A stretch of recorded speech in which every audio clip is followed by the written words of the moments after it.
Welcome back, everybody, to another edition of the RRAR interview series. My name is Kevin Scorsone. I am the Government Affairs Director here at RRAR.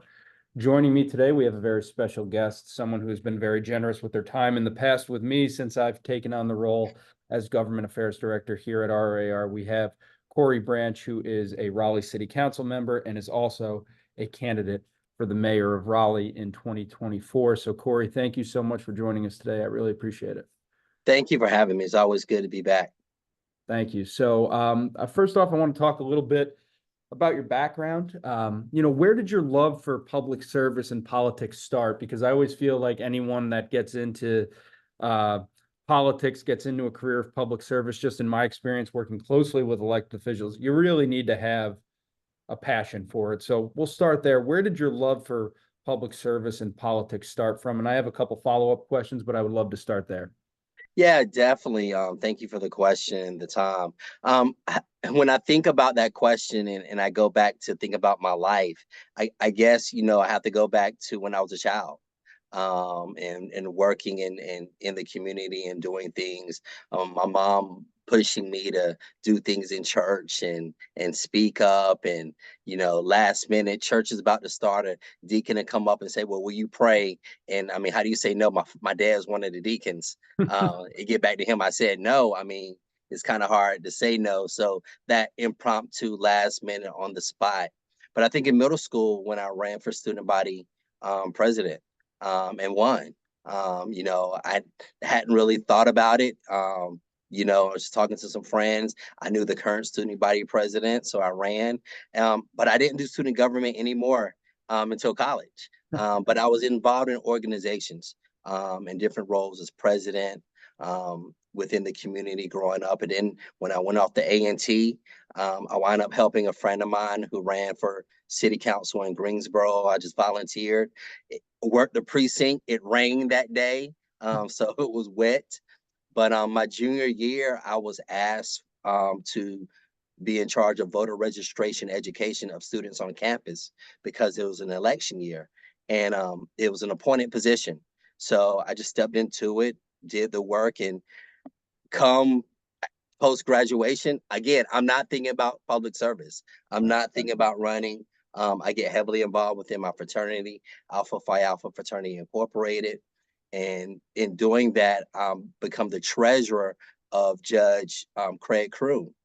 And I was his treasurer for 10 years. And I think over that time frame, I looked around and, I saw how things were kind of being done and work. And so I kind of stepped up in 2011 and ran. I wasn't successful the first time, but for everything, there's a season. Yes, that's totally true. I totally agree with that last part for sure. Everything does happen for a reason, and different seasons change and all that good stuff. I believe that. My follow-up question is, you say you ran for the first time in 2011.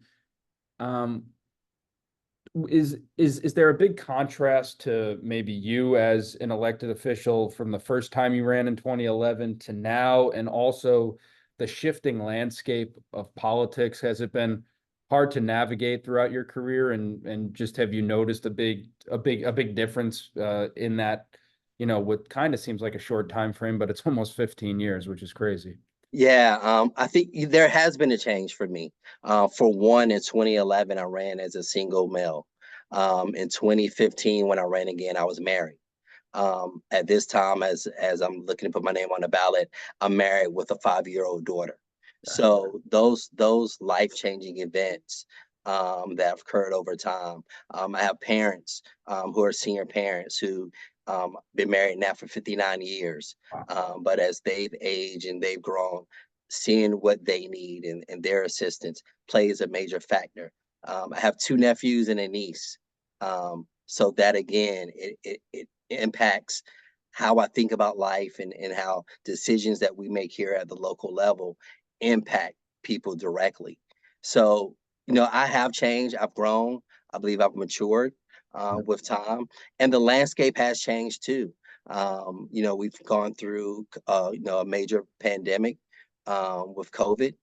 We've gone through another, injustices throughout our country that seem to unfortunately happen every 40 to 50 years that we need to address now coming out of this last crisis.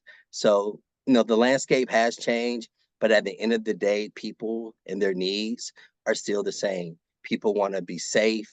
People want to, be able to move about this country freely. And people want to have opportunities to grow and develop without any hindrance. Yeah, for sure. And I can echo that statement that kids do change perspective on on things pretty quickly. Um, I want to give you, first off, I want to say congratulations on your career. It's great to talk to you again, but also, on your candidacy for mayor. I just think that's a great step for you, and also, for the people of Raleigh, to have somebody who I know cares so much about the city throw their hat in the ring. I think that's great. So I wanted to give you this opportunity to sort of, what is your message to voters, and, what do you want to have them know before they go to the polling place in November? First of all, vote. Show up, go out and vote. Learn about, all candidates that are running. But most importantly about me is, we have to remember that people want to be safe. So public safety is very important. But a part of that also is transportation. You know, people having the ability to get around in a way that's safe, that's vibrant, that's frequent. So improving our bus system, from Go Raleigh system to even Go Triangle, and how we connect. I pray that we can get a regional rail service implemented to connect our cities, so that we can go and interact, not just for work, but also for pleasure and for leisure. Housing and jobs are very important as we continue to build our community and connect our community, and making sure that everybody has an opportunity to move up into a place to live and stay that they feel comfortable in, that they feel safe in. So these are the things, and our young people, making sure that they have opportunities to grow up in a city, and enjoy the fruits and the benefits that we all love and cherish, from those that grew up here like myself and those that have moved here from different places. So those are the things that, and I could go on a whole another 30 minutes to an hour of why Raleigh's the best place and what we really need to do to continue to make it that way. No, I appreciate that, and that insight is important. And that message is clear. Make sure everyone this election cycle goes out and vote for all elections. I think it's super important, obviously. For our association, you touched on there for a minute, housing and jobs, but for us, obviously, housing is a major issue. So I'd like to expand on that a little bit. How do you think housing needs to be addressed? I know that there isn't a magic wand, and I don't think any one person has the perfect answer for it. But with what you've seen in Raleigh, how do you think housing needs to be addressed? Specifically, maybe the need for more inventory and for more affordable housing, and not just affordable housing, but options that are affordable to everybody, because I know we continually see the price increase for all people, not just the middle class or the upper class, or people trying to buy their first home. We see prices going up all across the board. So what's your perspective on that within the city of Raleigh? So I think within the city of Raleigh, the first thing is something that we've been doing, with the city, is making sure that where it makes sense, we are adding density, and we're adding more units to the ground, at least that are approved to be built. And that's, I think, just one step. You have an idea of units. It has to make sure that the zoning allows those units, from density, but also different housing types, from duplexes to townhomes, attached and detached, even ADUs, as a way of giving people multiple avenues to build and to develop homes at a different price points. But the next part that I think we're missing from the conversation that we need to bring, dial in a little even more, are our banks and lending, and helping people to be able to have the credit and have the ability to purchase, but also the developers to build. Because we can go out here, and we've approved a lot of units. Even when we consider affordable housing units, we've approved over 4,000 affordable housing units over the last 10 years. Out of that, 2,000 are in my district. So there's work that's been done, but it's now getting it developed and getting it built. the lumber, the steel, the materials to build an affordable unit are the same materials to build a market rate unit. But we have to find ways to partner with our banks, our private sectors. Just this morning, I was at a groundbreaking with CASA, as well as Hope Village, and working with kids coming out of foster care and making sure that they have a place to live and grow and to develop. So we have to look at our entire demographics of our city. Do you think I want to talk a little bit about, I think there's always a lot of discussion about the negative, but if you look at Raleigh and the surrounding areas, there's a lot to be proud of. There's a lot of positivity there. I mean, if you look at Raleigh, if you look at the triangle as a whole, it's constantly growing. So there's obviously reasons for people to come here. What do you attribute to that continued success and the growth of Raleigh specifically? I mean, I came here from New York in 2018, and I remember one of the first things I did was I walked around Raleigh, one of the first days I moved here.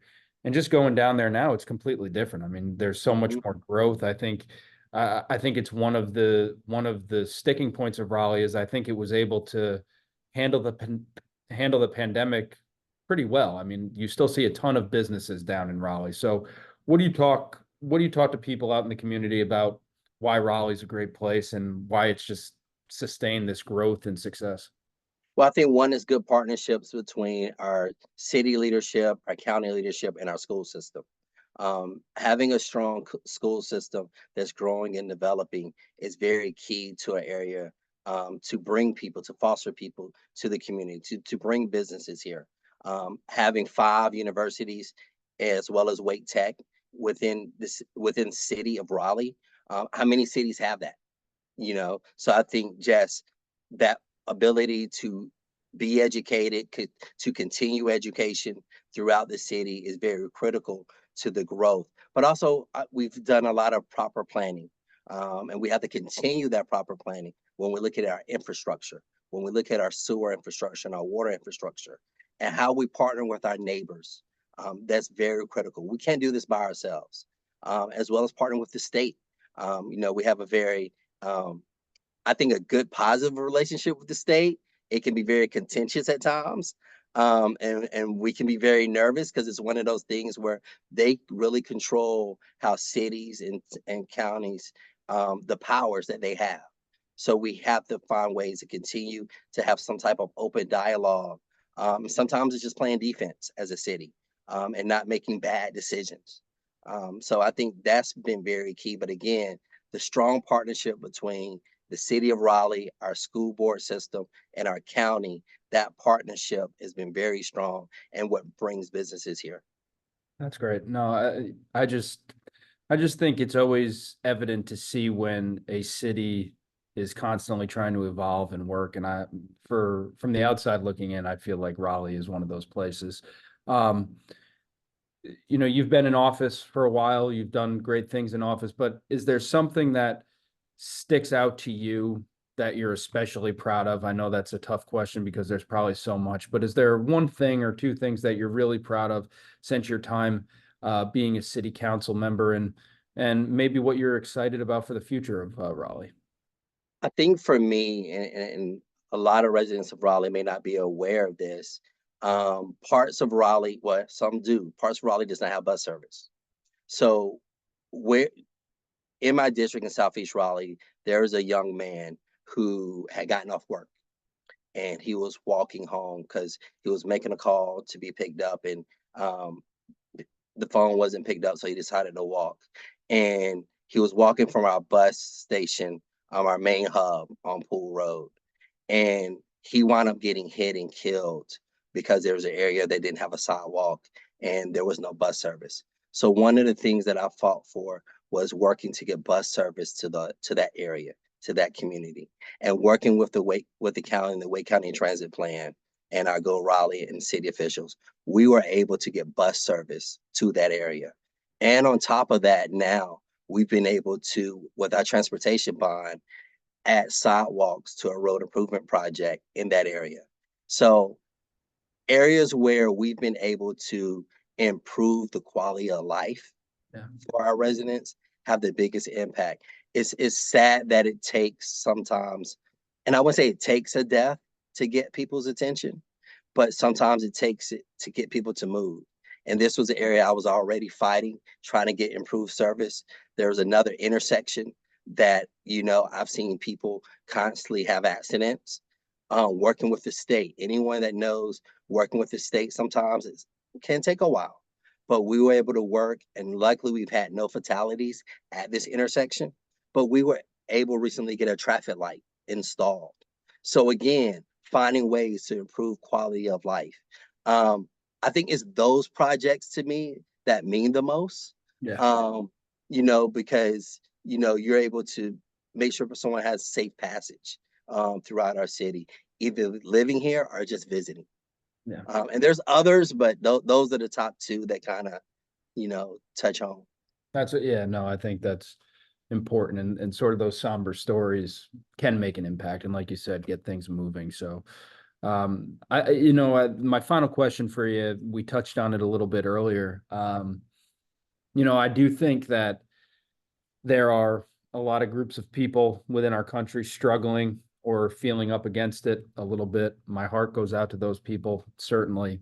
Um, and I do think that sometimes the importance of elections and like individual voting um, sort of gets overlooked.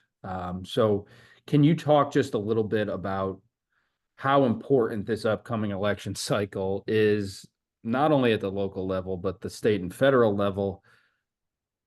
But from your perspective, how important making an impact at the local level is, because there is sort of a trickle down effect or a trickle up effect, however you want to look at it, that, local elections are important. And, sometimes I feel like they take a back seat to the bigger elections, but it all starts at the local level. So I would just love to hear your perspective on that to close things out.